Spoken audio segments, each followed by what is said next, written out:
प्रिय विद्यार्थियों, एक बार फिर आप सभी का भूगोल की इस ऑनलाइन कक्षा में स्वागत है।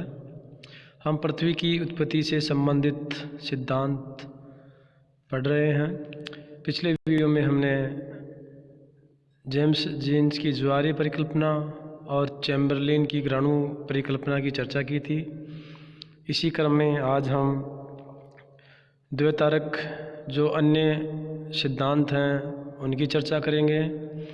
उसमें से रसेल की जो द्वैतारक परिकल्पना है उसकी हम सर्वप्रथम चर्चा करेंगे। तो रसेल मोदे ने भी पृथ्वी की उत्पत्ति एक से अधिक तारों से मानी है।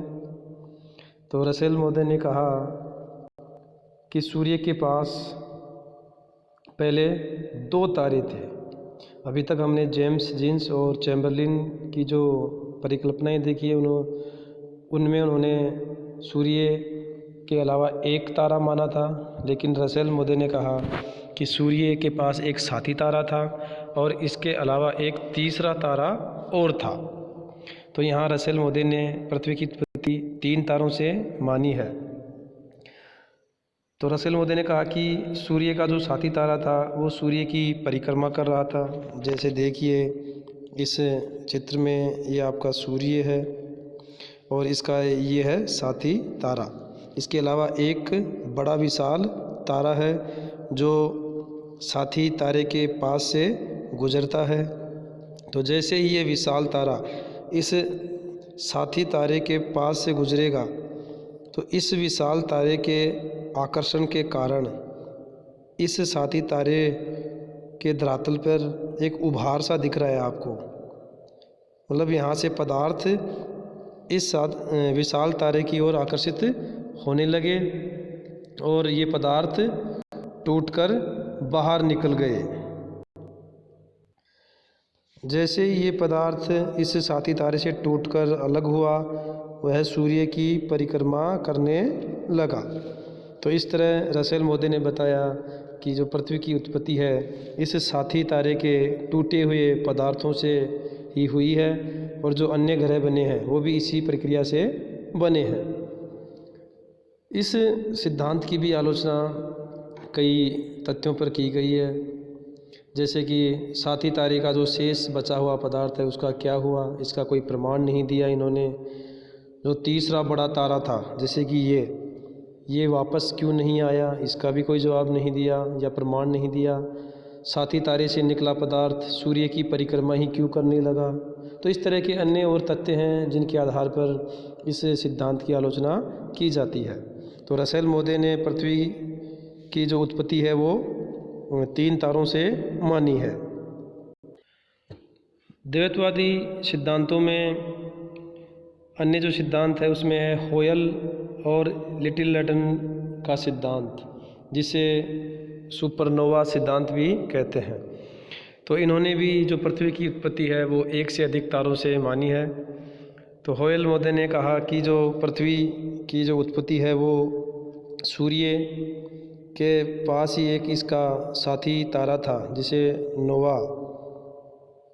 तो इस साथी तारे में विस्फोट हुआ, तो इस महाविस्फोट को सुपरनोवा कहते हैं। जैसे ही तारे का विस्फोट हुआ इसके जो पदार्थ हैं वो सूर्य की परिक्रमा करने लगे। यहाँ देखिए इस चित्र में ये सूर्य है, इसका ये 7 का तारा है और इस तारे में विस्फोट हो गया और इस विस्फोट से जो पदार्थ हैं वो सूर्य के पास आ गए और इसकी परिक्रमा करने लगे और धीरे धीरे ये पदार्थ ही कठोर होते गए, इनमें समूहन होता गया और यही ग्रह में बदल गए।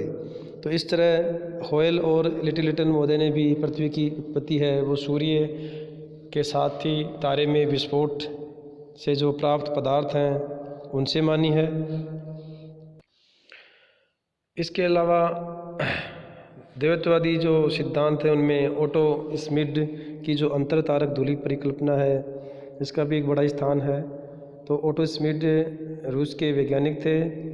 इन्होंने भी पृथ्वी की उत्पत्ति जो है गैस व धूल के कणों से मानी है। तो इन्होंने बताया कि प्राचीन काल में ब्रह्मांड में बहुत अधिक मात्रा में गैस और धूल के कण फैले हुए थे और ये जो गैस व धूल के कण हैं ये उल्काओं या तारों से जो है निकले हुए पदार्थ हैं। जैसे ही सूर्य आकाशगंगा के करीब से गुजरा तो उसने अपनी आकर्षण शक्ति से इन गैस व धूल के कणों को अपनी ओर आकर्षित किया और ये जो गैस और धूल के कण हैं वो सूर्य की परिक्रमा करने लगे। तो प्रारंभ में जो ये गैस व धूल के कण थे ये अव्यवस्थित रूप से परिक्रमा करने लगे, लेकिन धीरे धीरे ये एक दूसरे के नज़दीक आने लगे, संगठित होने लगे और एक तस्तरी के आकार में बदल गए। तो इस तरह धीरे धीरे यही धूल व गैस के कण ठोस होते गए और ग्रह के रूप में बदल गए और जो बचे हुए धूल व गैस के कण थे वो इन जो ग्रह बने हैं इनके चारों तरफ परिक्रमण करने लगे और संगठित होकर उपग्रह में बदल गए। तो इस तरह ओटो स्मिथ ने जो ये अपना सिद्धांत दिया इसमें माना कि धूल व गैस के कणों से ही ये पृथ्वी या अन्य ग्रह बने हैं। देखिए इस चित्र में ये आपके केंद्र में सूर्य है और इसके चारों तरफ ये धूल के व गैस के कण हैं और धीरे धीरे ये धूल के कण व गैस के कण संगठित होते गए, इनका घनीभवन हुआ, ये मजबूत हुए और अंततः ग्रहों में बदल गए। तो इस तरह ओटो स्मिथ महोदय ने अपनी इस परिकल्पना में गैस व धूल के कणों को प्रमुख माना है।